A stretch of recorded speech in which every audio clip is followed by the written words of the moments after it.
প্রতিটা মুসলমানেরই আল্লাহর নির্দেশ অনুযায়ী তৈয়ব খাবার খাওয়ার কথা। এই তৈয়বের মানে হলো সর্বোৎকৃষ্ট খাবার। সূরা কাহাফ, তো কাহাফের 4টি ঘটনা আছে, তার ভিতরে প্রথম হচ্ছে গুহাবাসীর ঘটনা। তো তারা আল্লাহকে মানত, কিন্তু তখনকার শাসক ছিল হচ্ছে জালিম। তো সে নিজেকে আল্লাহ ঘোষণা করেছে এবং তার দিন মানতে হবে। তো এখন ওরা তো এটা অস্বীকার করছে, এখন শাসক যদি ওদেরকে পায় মেরে ফেলবে।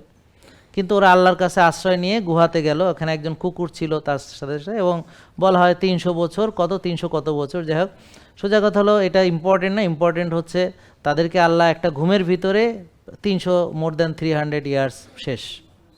ওনারা তো আর এটা জানে না। তা এখন ওনারা যখন ঘুম ভাঙলো, ওনারা ভাবছে হয়তো এক রাত ছিল, বেশি গুহার ঘুম থেকে উঠছে আর কি। এর ভিতরে যে 300 বছর চলে গেছে তা কি আর জানে নাকি? তা তো জানে না। তো ওনারা ওদেরকে খাবার পাঠানোর একজনকে বলল যে যাও তুমি গিয়ে সর্বোৎকৃষ্ট কোন খাবারটা সেটা নিয়ে আসো। তাহলে প্রতিটা মুসলমানেরই আল্লাহর নির্দেশ অনুযায়ী তৈয়ব খাবার খাওয়ার কথা। এই তৈয়বের মানে হলো সর্বোৎকৃষ্ট খাবার।